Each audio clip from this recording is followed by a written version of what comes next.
I'm old enough to remember the time where you kind of had on a questionnaire two options when you kind of write if you are male or female.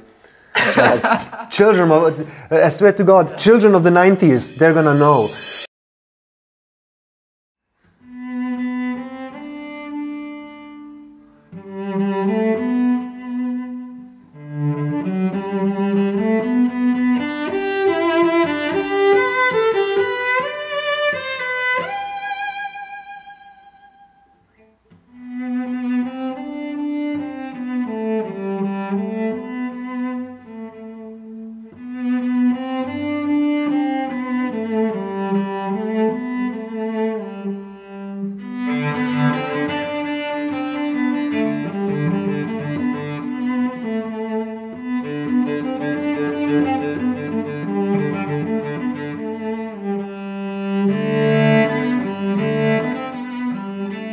Alright everybody, I'm gonna just cut it short.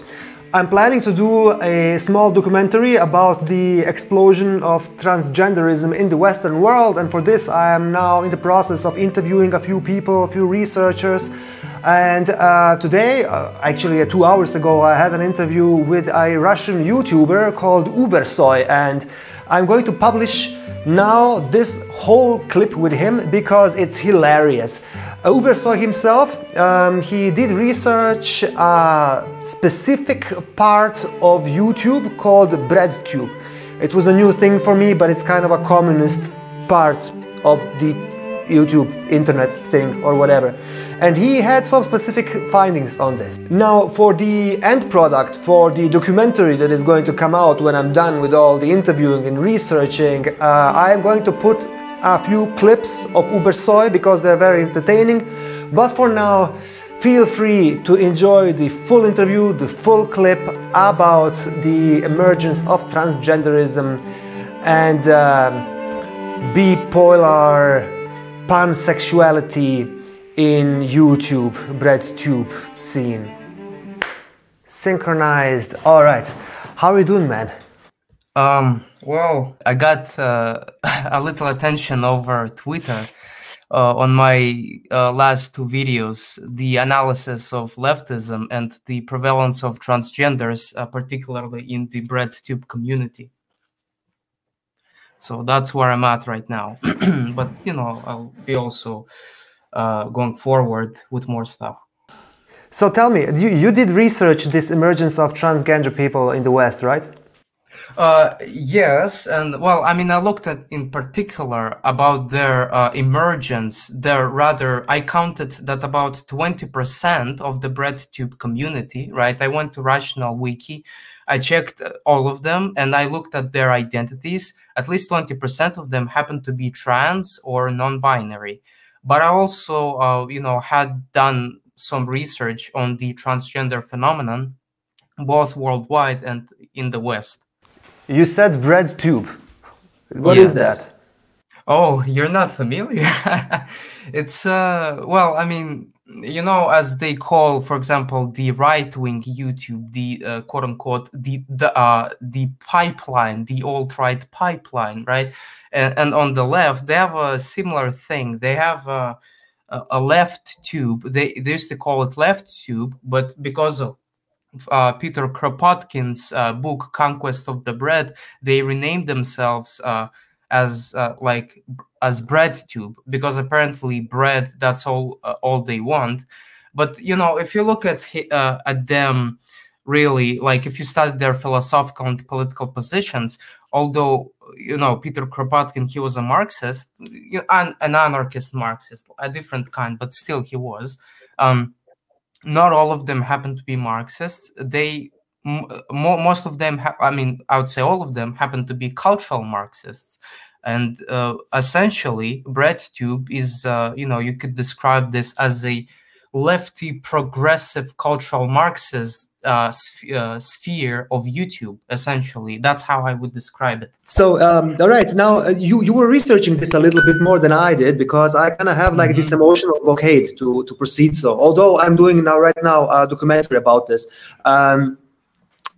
could you kind of just name me a few stats that you kind of have found out about the Breadtube people? Like, first of all, how about we just identify this group of people in terms of their attitude, so that we can kind of maybe close down in this a little bit, so that we can identify. Yes, sure.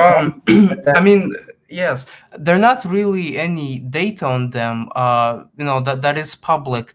I've had to watch their content. You know, I've looked at their, you know, there was a list on Russian Wiki, all of the Breadtubers, and I went through all of them. The only stat I could find, I mean, I made it up on the spot. Well, I didn't make it up. I was just, you know, looking at it, each individual one, and looking at their gender identities.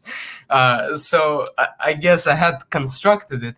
But, you know, there's not like a really consensus of what exactly they believe. But here's what there is. All of them happen to align in a certain political ideology that is culturally, I would say, far left. Not all of them are necessarily socialists or Marxists, although they took the conflict theory from Marxism. They borrowed it, you know, very good, and they applied it to intersectionality and, you know, to whatever social justice cause that is at this moment. So they did apply that. So they did brought some of the instruments from from Marxism. However, not all of them, you know, as I said, happen to be economical Marxists. Even ContraPoints, although she or he, you know, whatever you want to use, cites Marxist critique of value, for example, in her videos, or cock philosophy. You know, he also does that, but they don't seem to be interested in building a, you know, a Marxist society. Cock philosophy actually does. Sorry, is that a real name? Cock philosophy? Yeah. Yes, it is. He had renamed himself 7 months ago, I think. He also made a video about cuckoldry, his famous philosopher, I think a year ago. I think he's from Czechia, if I'm not mistaken. He has about 200,000 followers on YouTube.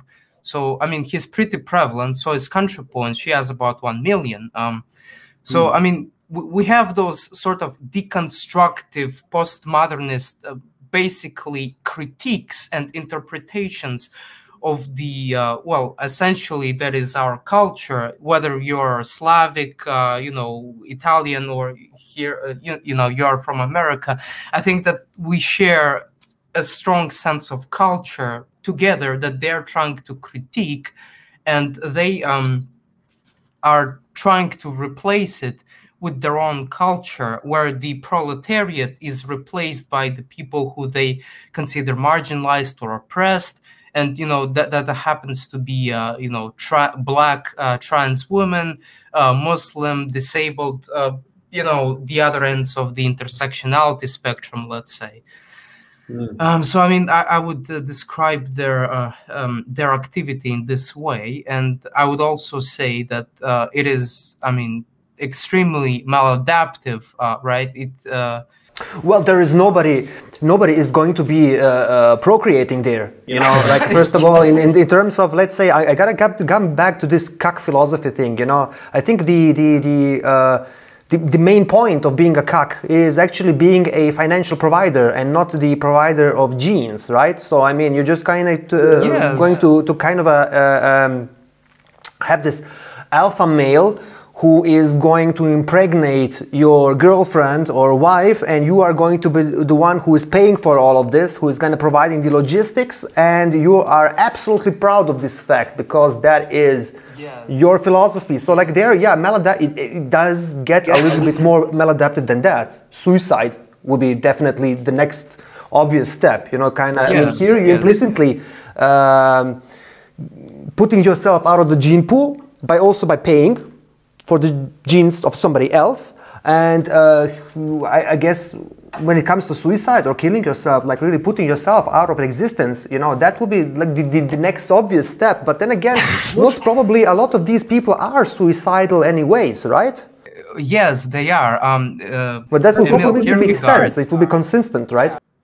right. He has done a great research, you know, based on different pollings. And, you know, if you look at pollings and the previous research on that topic, it tends to confirm his point. And his point is that people who are on the far left are, you know, they are high in mental illnesses, and people who are high in mental illnesses, typically they're also high in suicidality, they're high in neuroticism, and, you know, they're high in maladaptive behavior. And, you know, I would say that Breadtube is probably the most far left thing you can ever have. And, you know, as a result, you are right, they are pushing people to this cuckoldry, to suicides, to adopting mental illnesses. But also, the one thing about cuckoldry, they have a rationale explaining it, and there's also some evolutionary explanation behind cuckoldry, but only when cuckoldry is done for the person who are your extended kin, a person who is similar to you genetically, and, you know, that is done because of the survival of the group. But, you know, of course, I mean, you know, I'm not at all even want to defend this. It's absolute, you know, absolute maladaptability, absolutely disgusting. But apparently there are some explanations for that. Totally makes sense. Like, it's this nice uncle theory where you got like the gay uncle who is kind of capable of staying back in the village and defending it, right? Yeah, and similar to that, and, you know, the gay uncle theory is also pretty popular. I think there is some truth to that, of course. You know, gay men, they tend to look for children more than straight men. And, you know, I think certainly there are some proofs of that theory. And, you know, this is, I would say it is similar, but, you know, it's not good for the person who is getting cuckolded at all. It's not good, but it's good, of course, for the person who cucks the cuckold. I don't even believe that we're actually having this conversation, but yeah, this is 2021. This is the point where we are. This is kind of also the kind of the meta-politics of our broader civilization, right? You know, like, this is relevant. Yes, yes. Now it's also, I mean, I would probably also say this immigration thing, this refugee thing, it's very similar to that cuckolding behavior, although it doesn't involve anything really sexual, unless you count the rapes that are committed by the refugees or supposed refugees in most cases. I think the prevalence why you know, a lot of trans people are in the ranks of the Breadtube, or should I say they are becoming trans, people who are in the Breadtube, is because, you know, mostly by the fact, of course there are other factors, but I think the main and the biggest one is that it is just fashionable. And you know, as it is fashionable, and especially as you know, those trans people, you know, non-binaries. I mean, if you look at Breadtube, most people who are transgender are all, you know, they are biological male, like all of them. There is one small channel, I forgot the name of the channel, and she's like a biological woman who is now like a non-binary, like a trans male non-binary, you know, something like that. But most of them happen to be males, and I think to a biggest degree, it has to do with the fact that being male in our society, you know, especially if you are a white male, it's not particularly that impressive, nor it is particularly beneficial for people who are in those sorts of communities, because people who are white and male in those communities, they are dismissed as privileged, they are dismissed as you know, the oppressors. So, you know, probably why not just join the winning side, right? And instead of feeling guilt for being you know, cis man, let's say cis man, you know, if you're familiar, it's a term for biological male who identify as males. So that's that. And there's also another factor that you talked about with regards to feminization. I see it as the people who would otherwise be wiped off during the natural selection process, that wouldn't survive, right? The sort of weak people. And I'm not going totally full Darwinistic mode right now. I'm just saying that people who are very weak, they have an incentive to pull down the strong because of the resentment and because of the wish to be as equal to them socially, even though they're not equal to them biologically. So that resentment is also driving them into this constant process of a cultural war against those who they perceive as privileged. And one thing, it's a bit of the side, but I've looked at recently at the pornography, the sexuality of porn stars. And guess what? The amount of straight people who are in porn are 25% of all porn stars. So in porn, straight people essentially are a minority, while in the general population, completely heterosexual people happen to be around 80%. But again, if we're talking about young people in the UK, at least it's 48%. So that's that. Very interesting. Bizarre. So did you do any research on the emergence of transsexuals? Why they exist in the first place? Yeah. Yes. Well, of course. So first of all, here's the thing. People would be surprised, but when there was gay marriage and stuff like that, when it was normalized, people were making the argument that, look, it's literally prevalent in all species, in all populations where there is sex. There's going to be homosexual sex, there's going to be bisexual sex. But the thing with transgender people, although yes, transgender behavior is present in snakes, it is present in fish, it is present in some other little let's say species. And there are obviously evolutionary explanations for that. For example, the explanation for why fish is transgender. Most fish are like matriarchal, and for some reason, when the alpha female, let's say, is dead, the highest alpha male replaces her, and while he replaces her, he changes gender. I mean, it's a little bit crazy, and there are evolutionary explanations, but there are no documented cases of transgender behavior among mammals. The best thing they could point is that when, for example, a lion leaves his lioness, the lioness adopts sort of a male behavior, right? To protect her children and stuff like that. That's their best argument. But here's the case. We could apply the same thing about humans and say that, for example, if we're, living in gender roles, then if woman was to cook 100% of the time and was to take care of the children 100% of the time, as long, when she leaves the family, right? The husband, the man, has to take those duties and has to take care of the children and has to cook food. But it won't mean that this person now is a transgender, not at all. So that's a very interesting, thing that I wish more people would be looking into. And there's also another thing, and that is the prevalence of transgenderism in human societies. And yes, it does exist. There are, historically, there were cases of different societies exhibiting a transgender behavior. Even the most famous case in the West is the Roman Emperor Elagabalus, I think his name, and the French spy in Russia. I forgot his name, but he was pretending to, he was spying essentially for the French crown in Russia. He was in the court of Queen Elizabeth.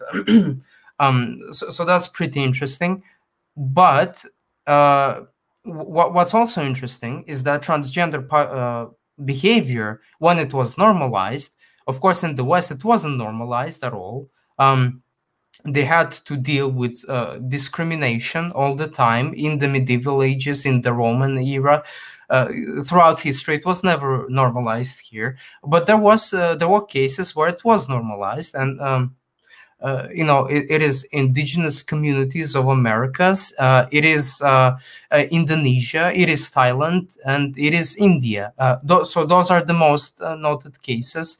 But even in those cases, it has to do with, to an extent, with religion, right? And I think that ultimately the need for transgenderism somehow tends to emerge due to religious and cultural practices and understanding of gender.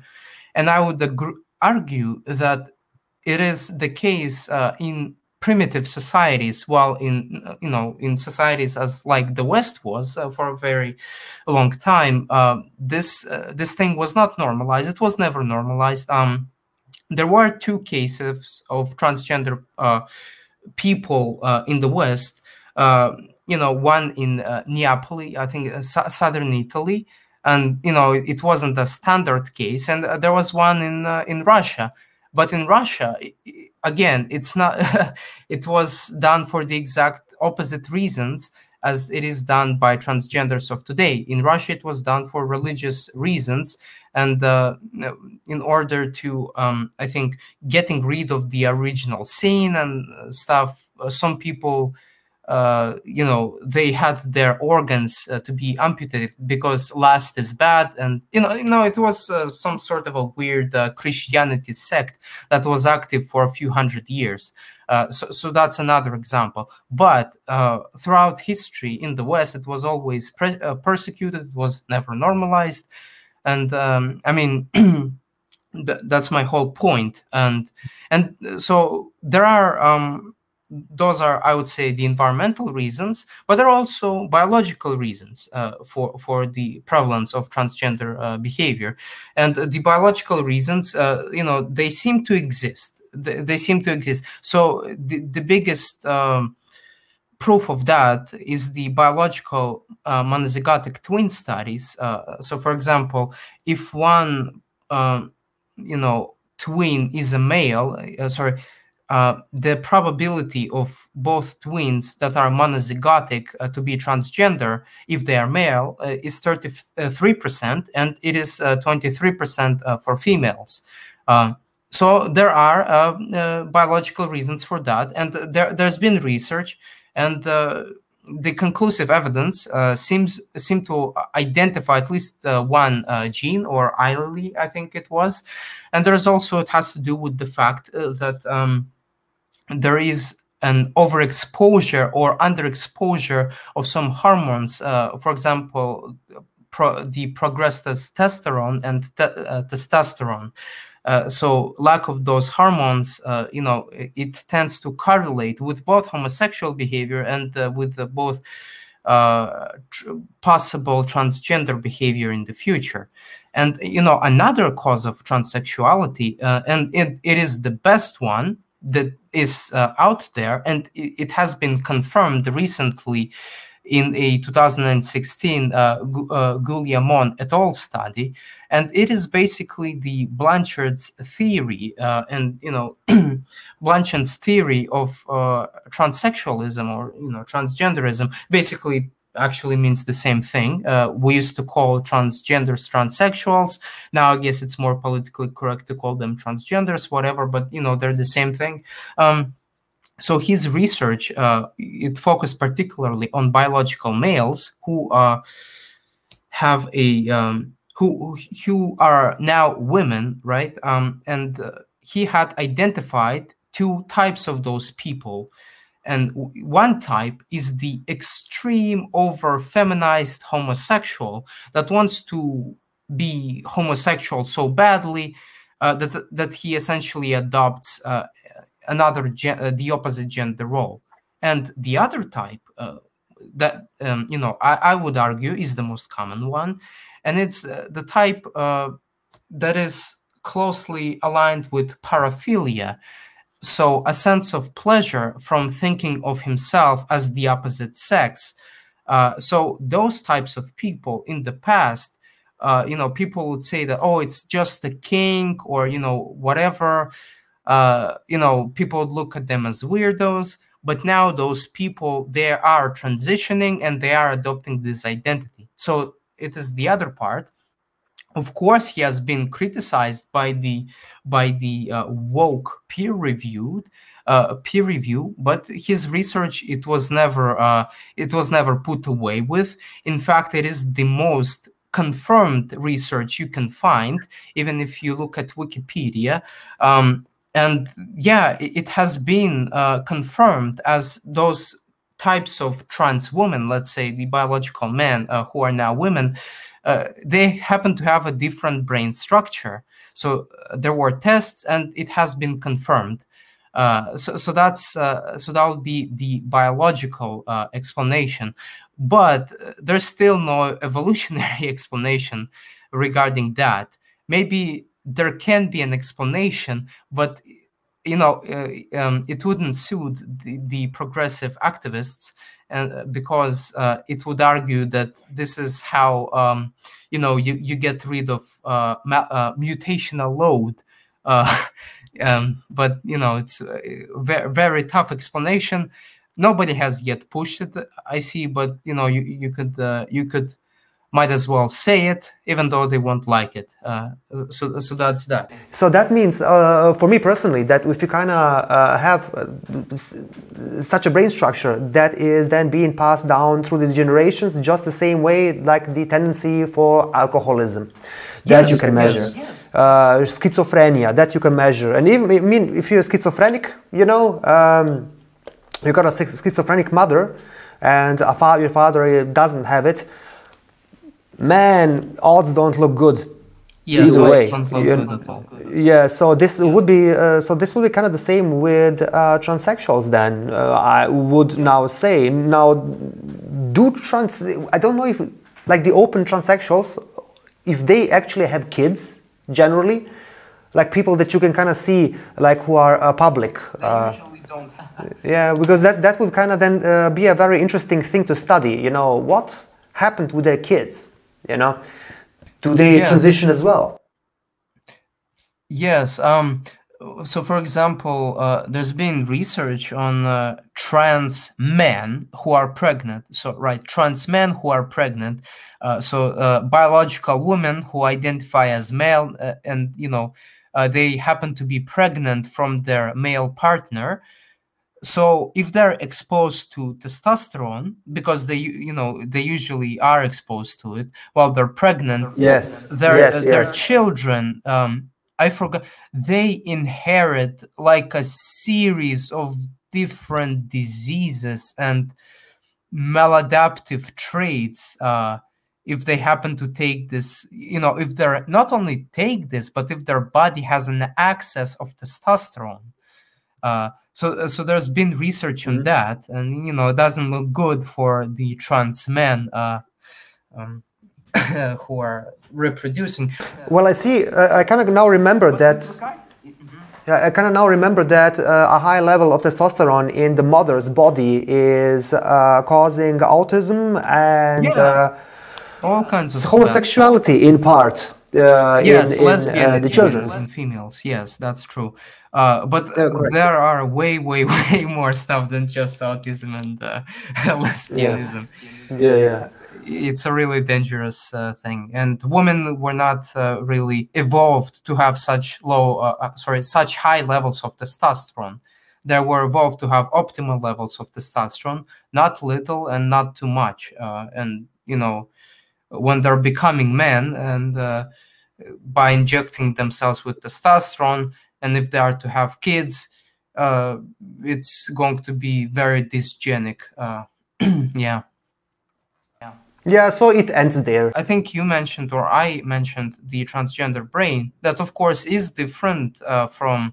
It's not very atypical of their of the gender. So, for example, trans women tend to have a brain that's atypical of cis men, and the opposite for women.